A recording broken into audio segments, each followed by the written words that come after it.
Ce que je peux dire, c'est que le point commun, le trait d'union entre la spiritualité africaine, c'est la libation. Donc l'ancêtre intervient toujours. Dans la spiritualité africaine, l'ancêtre qui est mort devient comme non seulement un intermédiaire, mais comme quelqu'un qui intercède, quelqu'un qui plaide pour le vivant. C'est quelqu'un, lorsqu'on l'évoque, celui-ci est censé intervenir auprès de l'être suprême parce qu'il en est proche. En fait, la mort nous rapproche du Créateur, puisque le vivant n'a pas la capacité de l'approcher directement. Voilà un peu, moi, ce que j'ai appris en fonction de la région où je suis né. Les spiritualités africaines ont été souvent mal interprétées par les étrangers. Pourquoi? Parce que, par exemple, lorsque les Grecs arrivent en Égypte et qu'ils voient des totems, ils assimilent les Égyptiens à des olâtres, c'est-à-dire à des gens qui magnifient les animaux. Alors qu'en fait, les totems chez nous permettent de mettre en garde les gens. Si vous allez par exemple au Ghana, notamment à Koumassi, puisqu'il y a une cour royale à Koumassi, chez les Ashanti, le totem c'est le porc épic, ce qu'on appelle Kotoko. Voilà pourquoi l'équipe de football de la région de Koumassi, ça s'appelle Kotoko de Koumassi. Kotoko, on dit Asante Kotoko. Donc Kotoko est le porc épic Ashanti. C'est un totem. Vous allez par exemple chez les Kassena du village de Tchébélé, le totem, c'est le lézard. On retrouve également le même totem chez les Dogons.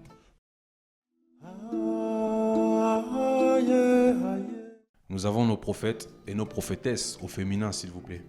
Et 2000 ans avant même la rédaction de la Torah, la spiritualité africaine révélait déjà l'existence d'Osiré, qu'on dit Osiris, et de sa femme Aset, qu'on dit Isis. Et les religions hébraïques ont repris ça longtemps plus tard pour donner le nom de Adam et Ève. Le Créateur a donc confié cette mission de guide à un couple divin, Isis et Osiris, en privilégiant la complémentarité de l'unité homme-femme. Et cette sagesse et ce savoir spirituel nous ont également été enseignés par nos prophètes kamites, comme le prophète Ptahhotep aux environs de 2400 ans avant notre ère. Il y avait aussi le prophète Kajemni, plus de 2300 ans avant notre ère. Il y avait le prophète Aménopé, le prophète Mérikaré, le prophète Pétosiris, etc., etc. Donc on a eu des prophètes pendant la période antique et leurs écrits ont largement été recyclés par les rédacteurs de la Bible chrétienne. Et si on doit parler, je dirais, de la période contemporaine de l'Afrique, on peut parler aussi de la princesse et prophétesse Nzinga en Angola. Elle était née en 1587. Il y a eu aussi la prophétesse Kimpavita au royaume du Congo. Elle était née en 1684. Il y a eu également le prophète Simon Kimbangu au Congo, qui était né en 1887. Donc on a eu des prophètes dans les différentes zones géographiques de l'Afrique, de l'Antiquité, jusqu'à aujourd'hui.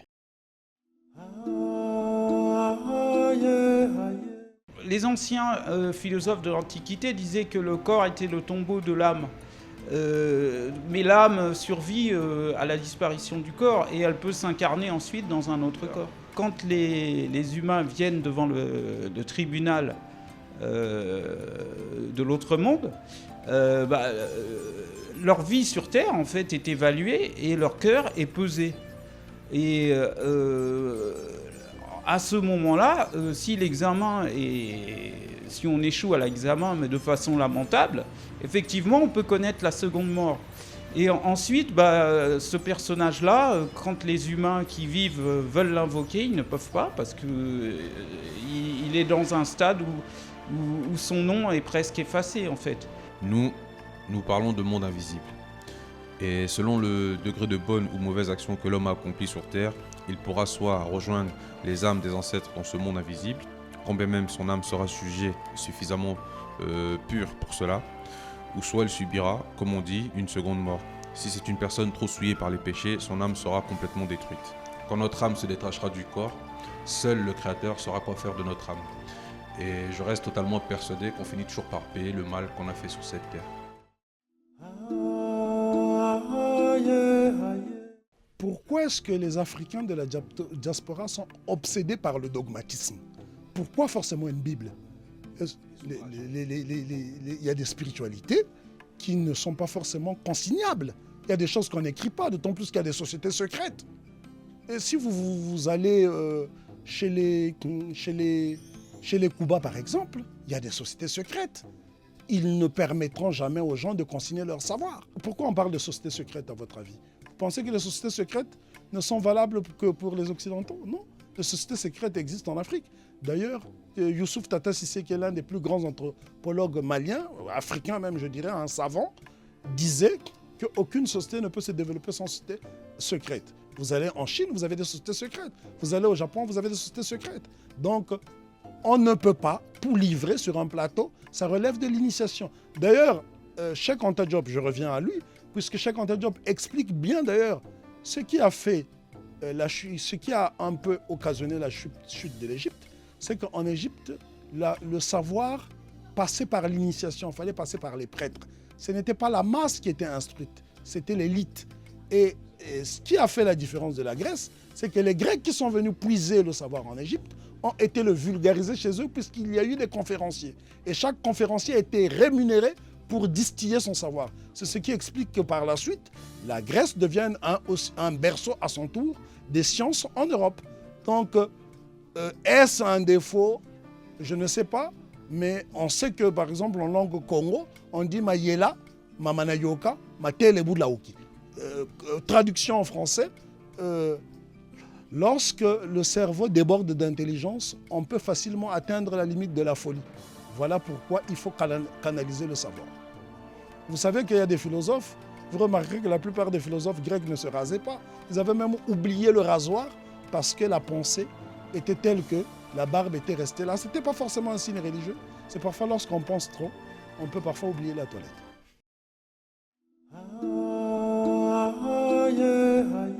John Henry Clarke, qui est un grand savant afro-américain qui nous a quittés à peu près une dizaine d'années. Henry Clarke disait que l'Afrique n'a jamais créé de religion, l'Afrique a créé des spiritualités. Et comme je l'ai dit tantôt, la spiritualité n'est pas dogmatique. Elle est dépouillée de tout artifice. C'est la religion qui est dogmatique. C'est pour cela qu'elle est à l'origine des conflits. Vous voyez que les gens se battent, tout ça à cause du prosélytisme. Il y a même des religions qui interdisent l'apostasie. Le débat religieux est assez délicat parce que chaque religion prétend avoir la vérité absolue. Vous avez une Bible, vous avez des schismes, vous avez un Coran, vous avez des schismes. Chaque religion a donné plusieurs courants parce que les hommes interprètent les livres en fonction de leurs intérêts, ce qui leur arrange. Puisqu'en Afrique du Sud, vous avez même ce qu'on appelait à l'époque de l'apartheid la DRC, Dutch Reformed Church. Et cette église puisait dans la Bible pour justifier l'esclavage. Le fait d'être kémite, c'est-à-dire africain conscient de sa culture et de son héritage, ça passe par la connaissance, mais la connaissance passe aussi par la pratique. Les deux s'alimentent l'une l'autre. Donc il faut pratiquer, il faut prier les ancêtres. Mais avant de prier les ancêtres, c'est sûr qu'il faut les connaître. Donc il ne faut pas dissocier la foi de la science. Les Africains de la diaspora qui aspirent à découvrir, qui aspirent à accéder à cette connaissance authentique africaine, ils n'ont qu'à aller en Afrique. L'Afrique est là, elle n'a jamais disparu. Pourquoi est-ce que cette paresse qui pousse les gens à vouloir faire l'Afrique à l'extérieur? L'Afrique n'a jamais disparu. Ces mêmes gens dépensent bien des sous pour s'acheter des iPads, des baskets, qu'ils payent des billets. Il y a des charters et même des billets pour 300 € pour aller en Afrique. Pour se rendre au pays de Dogon, ce n'est pas compliqué. Aller-retour Paris-Bamako ou Londres-Bamako, ça n'excède pas les 800 €. Donc ils peuvent aller s'imprégner. Moi, pour accéder à la connaissance, je n'ai pas hésité à prendre femme et enfants, bagages, me rendre dans le pays de Dogon. Je suis resté 7 mois et j'ai appris. Je n'ai pas tout appris. Chez les Dogons, vous avez une fête mystérieuse qui se déroule tous les 60 ans. Selon le calendrier français qu'on appelle la fête du Sigui. Il y a des masques qui sortent. Vous pouvez être Dogon toute votre vie sans y avoir participé parce qu'elle a lieu tous les 60 ans, en sachant que le calendrier Dogon n'a que 5 jours. Donc vous pouvez faire le calcul pour avoir la période exacte. La dernière a eu lieu en 1967 et la prochaine aura lieu en 2027.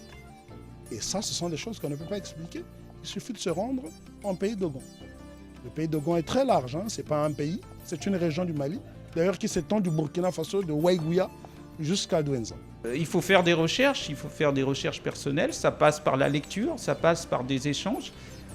Et puis évidemment la pratique de la spiritualité africaine, la voie royale, c'est quand même l'initiation. L'Afrique regorge de spiritualité en fonction des régions et il serait peut-être bon pour les chercheurs que vous êtes de faire des déplacements parce qu'on ne peut pas vous livrer la connaissance sur un plateau. La connaissance exige des efforts financiers et je pense que là, moi je ne suis pas pour la paresse intellectuelle, je vais la briser donc j'incite les gens à faire un travail de terrain. Il faut une initiation au paradigme kémite, il faut apprendre les Médounétaires, il faut apprendre l'histoire de Taméry, apprendre l'histoire des spiritualités africaines d'aujourd'hui, parce que le but c'est pas non plus de se réfugier dans le passé.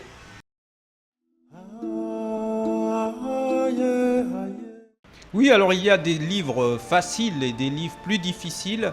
Il y a un livre qui est vraiment une grande référence pour moi, c'est le livre de Théophile Obenga, La philosophie africaine de la période pharaonique. Ce n'est pas un livre forcément facile, mais très dense et qui fait le lien entre la spiritualité de l'Égypte antique, donc de Taméry, avec celle pratiquée aujourd'hui en Afrique. C'est un livre très dense. Mais il y a aussi le livre de Jean-Philippe Omotunde, le manuel des humanités classiques africaines. C'est un livre excellent, très bien illustré. Toujours livre d'Omotunde, Hymnes et prières kamites. Et puis le livre aussi de Sylvain Kalamban Sapo, Comment prier à l'africaine. Il y a le livre à la sortie à la lumière du jour, plus connu sous le nom de livre des morts égyptiens. Il y a les textes des sarcophages, il y a le livre des maximes de Ptahotep, etc., etc. Il y a beaucoup d'ouvrages comme ça. Et tous ces livres constituent justement les originaux de certains passages bibliques. Ce rapport dialectique entre les cultes de l'ancienne Afrique, de l'Afrique de l'Antiquité, et les cultes qui sont pratiqués aujourd'hui en Afrique, eh bien le passé éclaire le présent et vice-versa.